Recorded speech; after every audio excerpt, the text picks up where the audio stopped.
La señora en el espejo, de Virginia Woolf, narrado por Carmina, en Colton, California. Un reflejo. La gente no debería dejar espejos colgados en sus habitaciones, tal como no debe dejar talonarios de cheques o cartas abiertas confesando un horrendo crimen.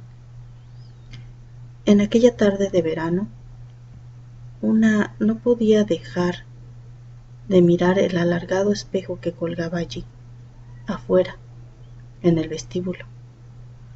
Las circunstancias así lo habían dispuesto. Desde las profundidades del diván en la sala de estar se podía ver en el reflejo del espejo italiano no solo la mesa con cubierta de mármol situada enfrente, sino también una parte del jardín más allá. Se podía ver un sendero con alta hierba que se alejaba entre las parterres de altas flores, hasta que, en un recodo, el marco dorado lo cortaba.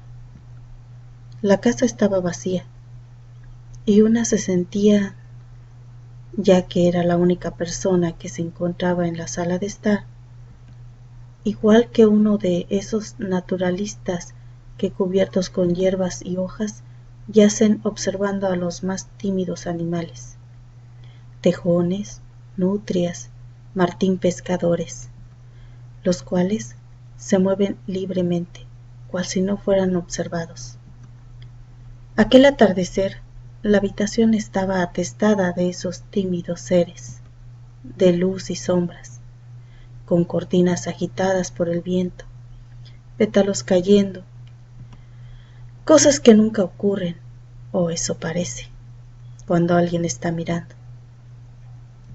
La silenciosa y vieja estancia campestre, con sus alfombras y su hogar de piedra, con sus profundas estanterías para libros y sus cómodas laqueadas en rojo y oro, estaba llena de esos seres nocturnos. Se acercaban contoneándose y cruzaban así el suelo, pisando delicadamente con los pies, elevándose muy alto, y las colas extendidas en abanico, y picoteando significativamente, cual si hubieran sido cigüeñas o bandadas de pavos reales con la cola cubierta de velo de plata.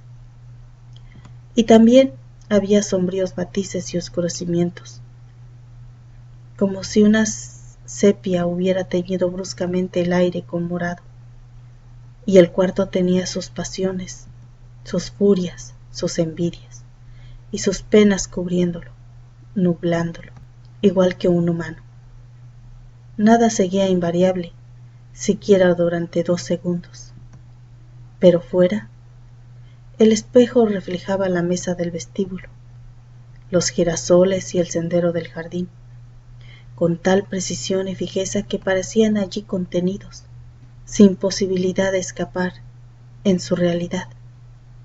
Constituían un extraño contraste. Aquí todo cambiante, allá todo fijo. No se podía evitar que la vista saltara para mirar lo uno y lo otro. Entretanto, debido a que por el calor todas las ventanas y puertas estaban abiertas, se daba un perpetuo suspiro y cese del sonido, como la voz de lo transitorio y perecedero. Parecía yendo y viniendo como el aliento humano, en tanto que, en el espejo, las cosas habían dejado de alentar y se estaban quietas, y en trance de inmortalidad. Hacía media hora que la dueña de la casa, Isabella Tyson, se había alejado por el sendero, con su fino vestido de verano, un cesto al brazo, y había desaparecido, cortada por el marco dorado del espejo.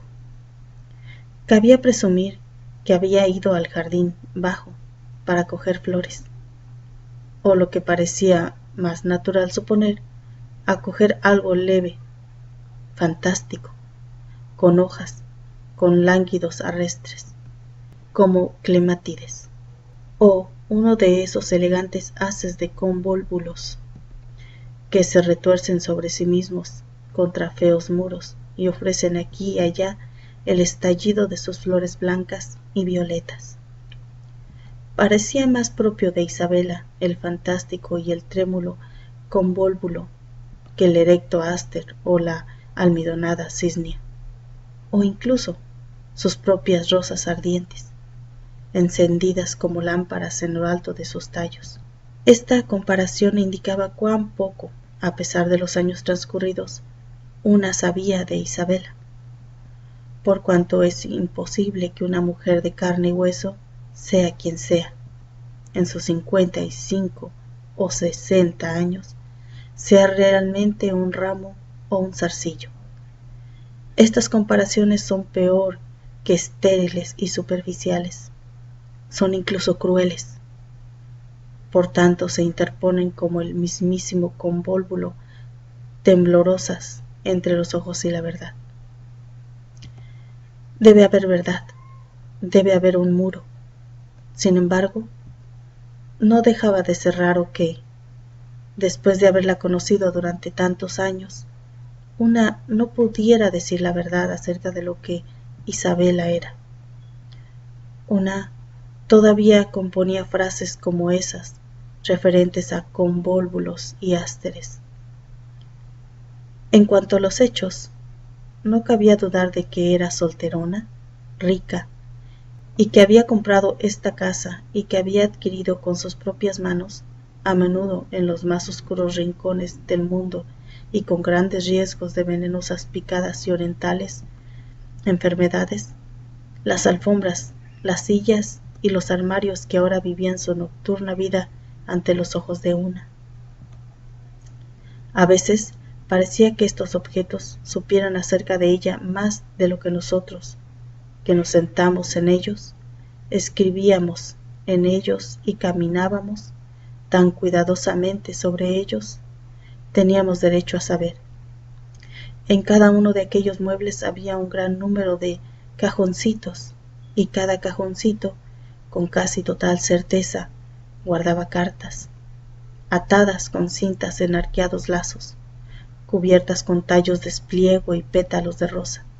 Sí, ya que otra verdad, si es que una queriese verdades, consistía en que Isabela había conocido a mucha gente, tenía muchos amigos, por lo que, si una tenía la audacia de abrir un cajón y leer sus cartas, hallaría los rastros de muchas agitaciones, de citas a las que acudir, de reproches por no haber acudido, largas cartas de intimidad y afecto, violentas cartas de celos y acusaciones, terribles palabras de separación para siempre, ya que todas esas visitas y compromisos a nada habían concluido. Es decir, Isabela no había contraído matrimonio, y sin embargo, a juzgar por la indiferencia de máscara de su cara, había vivido 20 veces más pasiones y experiencias que aquellos cuyos amores son pregonados para que todos sepan de ellos. Bajo la tensión de pensar en Isabela, aquella estancia se hizo más sombría y simbólica. Los rincones parecían más oscuros, las patas de las sillas y de las mesas más delicadas y jeroglíficas. De repente, esos reflejos terminaron violentamente, aunque sin producir sonido alguno. Una gran sombra negra se cernió sobre el espejo, lo borró todo. Sembró la mesa con un montón de rectángulos de mármol veteados de rosa y gris y se fue. Pero el cuadro quedó totalmente alterado. De momento quedó irreconocible, ilógico y totalmente desenfocado. Una no podía poner en relación aquellos rectángulos con propósito humano alguno, y luego, poco a poco, cierto proceso lógico comenzó a afectar a aquellos rectángulos, comenzó a poner en ellos orden y sentido, y a situarlos en el marco de los normales aconteceres. Una se dio cuenta, por fin, de que se trataba meramente de cartas. El criado había traído el correo. Reposaba en la mesa de mármol, todas ellas goteando, al principio luz y color, crudos no absorbidos.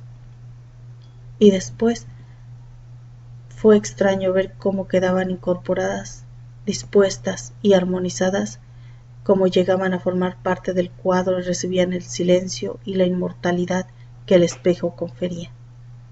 Allí reposaban revestidas de una nueva realidad y un nuevo significado, y dotadas también de más peso, de modo que parecía se necesitara un escoplo para separarlas de la mesa. Y, tanto si se trataba de verdad como de fantasía, no parecía que fueran un puñado de cartas, sino que se hubieran transformado en tablas con la verdad eterna incisa en ellas. Si una pudiera leerlas, una sabría todo lo que se podía saber acerca de Isabela. Sí, y también acerca de la vida. Las páginas contenidas en aquellos sobres marmóreos forzosamente tenían que llevar profuso y profundamente hendido significado. Isabela entraría, las cogería, una a una, muy despacio, las abriría y las leería cuidadosamente, una a una, y después, con un profundo suspiro de comprensión, como si hubiera visto el último fondo de todo, rasgaría los sobres en menudas porciones, ataría el montoncito de cartas y las encerraría bajo llave en un cajón, decidida a ocultar lo que no deseaba se supiera. Este pensamiento cumplió la función de estímulo. Isabela no quería que se supiera, pero no podía seguir saliéndose con la suya. Era absurdo, era monstruoso. Si tanto ocultaba, si tanto sabía, una tenía que abrir a Isabela con el instrumento que más al alcance de la mano tenía, la imaginación. Una debería fijar la atención en ella, inmediatamente, ahora. Una tenía que dejar clavada allí a Isabela. Una debía negarse a que le dieran unas largas mediante palabras y hechos propios de un momento determinado, mediante cenas y visitas y corteses conversaciones. Una tenía que ponerse en los zapatos de Isabela, interpretando esta última frase literalmente. Era fácil ver la clase de zapatos que Isabela llevaba. Allá, en el jardín de abajo, en los presentes instantes, eran muy estrechos y largos y muy a la moda, del más suave y flexible cuero, al igual que cuanto llevaba. Eran exquisitos, y ahora estaría en pie junto al alto seto, en la parte baja del jardín, alzadas las tijeras que llevaba atadas a la cintura, para cortar una flor muerta, una rama excesivamente crecida. El sol le daría en la cara, incidiría en sus ojos, pero no. En el momento crítico una nube cubriría el sol, dejando dubitativa la expresión de sus ojos. ¿Qué era? ¿Burlona o tierna? ¿Brillante o mate? Una solo podía ver el indeterminado contorno de su cara, un tanto marchita. Bella, mirando hacia el cielo. Pensaba, quizá, que debía comprar una nueva red para las presas, que debía mandar flores a la viuda de Johnson, que había ya llegado el momento de ir en automóvil a visitar a los Hipsley en su nueva casa. Ciertamente esas eran las cosas de que hablaba durante la cena, pero una estaba cansada de las cosas de que hablaba en la cena. Era su profundo estado de ser lo que una quería aprender y verter en palabras. Aquel estado que es a la mente lo que la respiración es al cuerpo, lo que se llama felicidad o desdicha. Al mencionar estas palabras quedó patente, sin duda, que forzosamente Isabela tenía que ser feliz. Era rica, era distinguida, tenía muchos amigos, viajaba, compraba alfombras en Turquía y cerámica azul en Persia.